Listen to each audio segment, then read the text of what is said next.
We, the community, like to think of Cardano as something new and cutting edge, not to be too grandiose, but a kind of event horizon that is a little bit difficult to see beyond. In fact, Cardano is really the latest installment in a continuum that is simultaneously economic, communicative, and encompasses arrangements. Humans have been embedding value in symbols and tracking and communicating economic arrangements for longer than our recorded histories can even reveal. Crypto has been the real story of the last 10 years of this monetary continuum, and we owe a debt of gratitude to blockchains that came before. But they also need to make way for the next real evolution in this continuum. And my money is on that being Cardano. Ready? Let's go.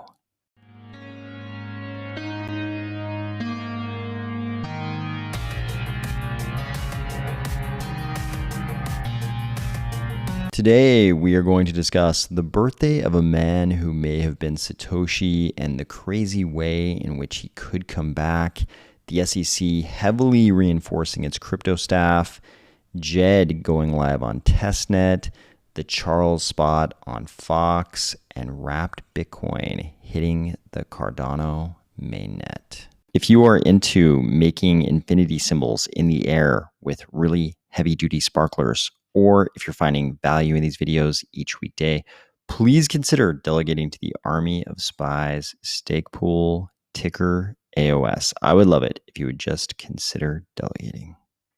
Whose birthday did we just experience? It was this guy, Hal Finney, and he might have been Satoshi. If crypto is part of this monetary continuum that goes back to the very foundations of human society, we can say that it might have been this guy who kicked off the most important part of the very recent 10-year chapter in that continuum. There's a lot of debate about who Satoshi is, but there are a lot of things about Hal Finney that make him a prime suspect. Chief among those are that he received the first Bitcoin transaction from Satoshi. I mean, call me crazy, but if I'm Satoshi and I want to make the first Bitcoin transaction, I might just make it with myself, my real self, between my fictional self and my real self. I think everybody, when they sort of go on their little crypto discovery journey, one of the first things they sort of self-investigate is, who was Satoshi? And they're going to look at all the possible culprits, including Dorian Nakamoto, whose middle name is Satoshi. I remember the big media, the flurry of media coverage of Dorian Nakamoto, including people begging him to do an interview with them and having to buy him, I can't remember what it was. It was like chicken salad sandwiches or something to get him to come out and do an interview because he was so much not into the press. But coincidentally, Hal Finney was not just the recipient of the first Bitcoin transaction, he also lived in the same town as Dorian Satoshi Nakamoto for 10 years. And if I remember right, I haven't looked back on this detail, but if I remember right, he didn't live too far from Dorian Nakamoto either. Hal Finney, of course, fits the mold well. He's a graduate of Caltech. He was a big poster on these cypherpunks listserv, whatever kind of cryptographic credentials you want to come up with for Satoshi. Hal Finney kind of fits that mold. Of course, the other big candidates were people like Nick Szabo, whose initials, NS, of course, are the same as Satoshi Nakamoto when they're sequenced in the Japanese order with surname first, Nakamoto Satoshi, and of course, Nick Szabo also fitting this mold very, very well. But Hal Finney, if you look at his background, I mean, Caltech, he was on the cypherpunk mailing list. Worked for PGP. I believe he was like the second employee at PGP. So perfect candidate. He denied he was Satoshi. Later on in life, he denied that he was actually Satoshi. So, like with all the candidates, there are some reasons to believe he may have been Satoshi, some reasons that people cite in indicating that he's not Satoshi. Other candidates besides Nick Szabo, of course, we've got fake Toshi. A lot of reasons to believe he is not Satoshi.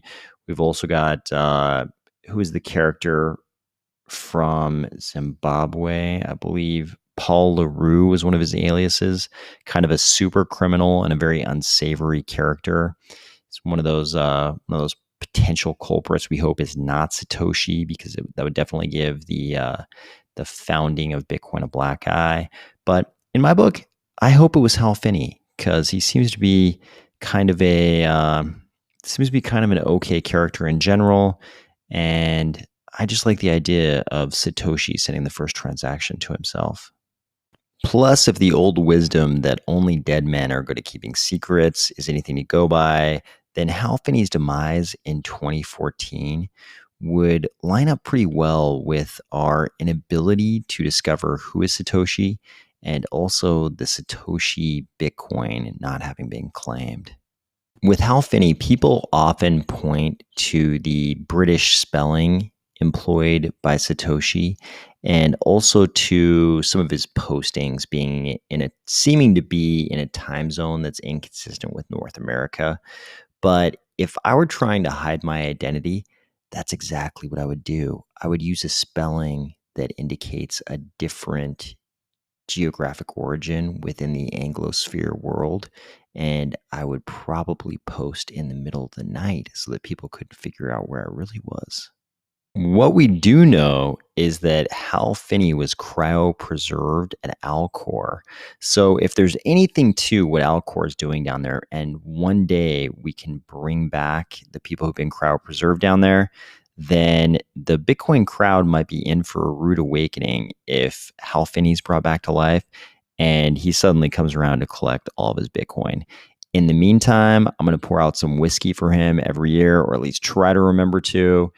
And I'll secretly be hoping that one day they're able to bring him back to life so that he can either claim his Bitcoin or definitively tell us it definitely wasn't him.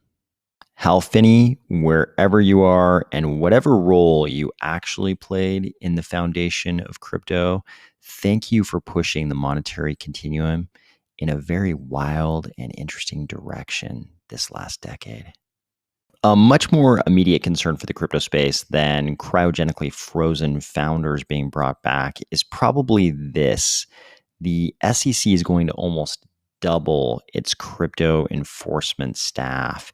It sounds like they've got about 30 people. If you can believe that, the SEC, it sounds like they've got about 30 people in enforcement working on this crypto asset and cyber team. That is a very small amount for the amount of crypto stuff that happens in the US. And they're going to go from that headcount of something like 30 to about 50. They're going to increase by about 20. And this is going to include investigative staff attorneys, trial lawyers, and fraud analysts. You can see Gary Gensler there. He's warning you with his finger. He's like, warning crypto, I'm getting another 30 people. Another 30 people. He's like, warning, see my finger? This is my warning finger. I'm warning you. So you're probably aware, one of the big constraints for regulators always is that they are always short-staffed. It seems like it doesn't matter what government, what kind of budget they're operating under. It seems like regulators are always short-staffed. And whenever the question is posed, why aren't you doing more to regulate? The answer is always, we're short-staffed. No matter what, no matter how big their budget is, they're always short-staffed. And this usually results in them having to kind of triage the cases they actually go after. It seems like they always try to indicate there are a huge number of violators in their eyes, but they only focus on the worst offenders. And in the case of the SEC, you can imagine if they only had 30 people on staff with this crypto assets and cyber team, that's a very small number of offenders, at least offenders in their eyes. I think we as the crypto space would probably have a very different perspective on who's actually an offender, who's actually violating, regulations that we would regard as offenders. But the SEC seems to always say there are a huge number of cases they would go after if they could, but they have to focus only on the worst offenders.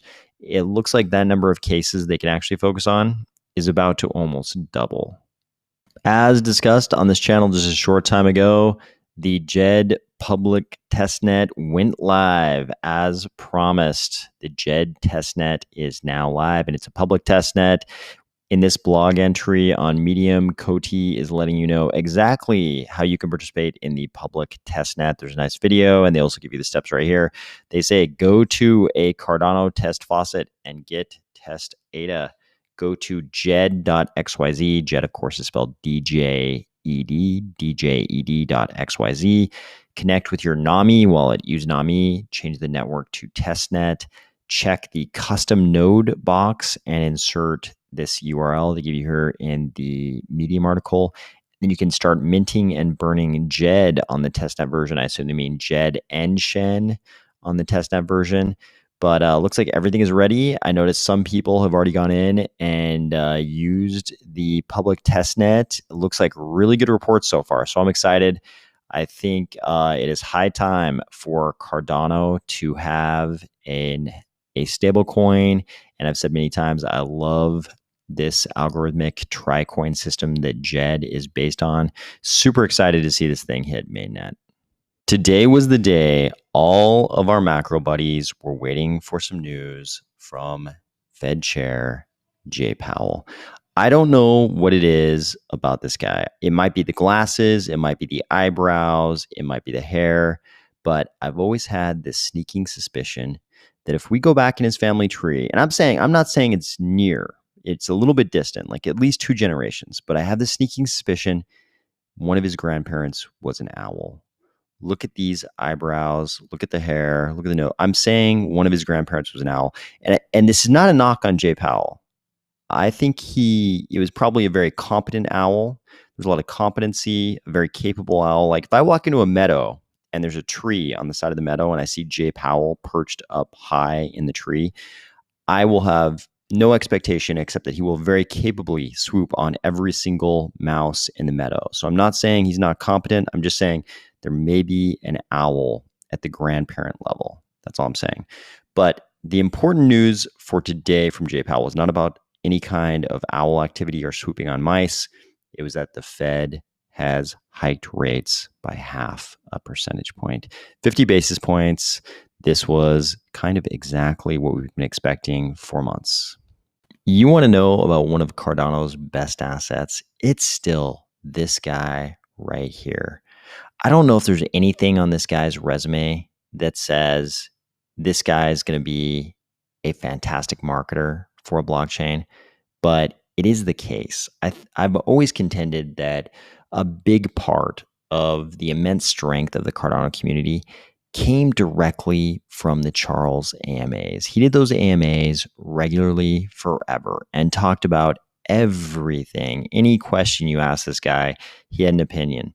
Do you want to ask him about the Mongol invasion of Eastern Europe? He probably had something to say about it. You want to ask him about blockchain? He probably had 3 hours of things to say about it. He was recently on Fox Business on Mornings with Maria.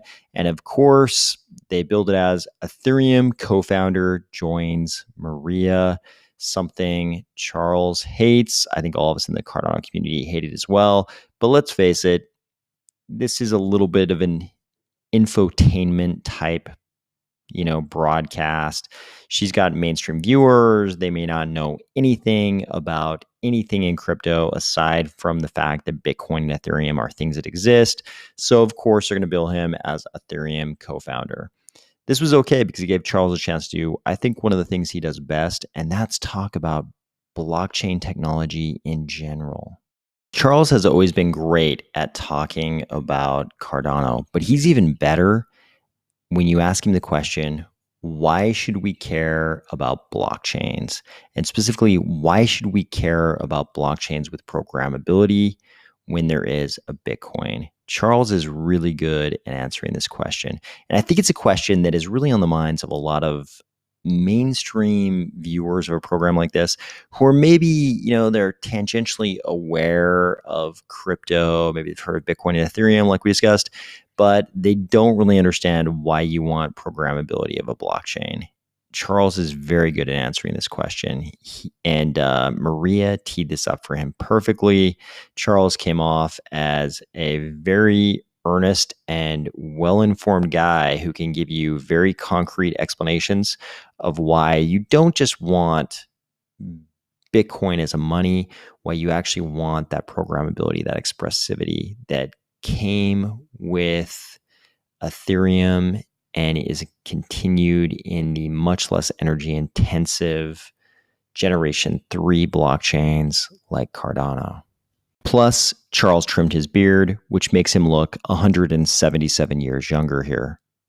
Speaking of Bitcoin, we've now got Bitcoin on Cardano Mainnet. MusicSwap says, remember our V2 roadmap from a few days ago? Well, on to the next stop. Wrapped Bitcoin is live and ready to trade on MusicSwap Mainnet. So if you were dying to get your hands on some wrapped Bitcoin inside the Cardano ecosystem, now is your chance. MusicSwap has wrapped Bitcoin. Hope you're having a great week, and we'll talk to you tomorrow.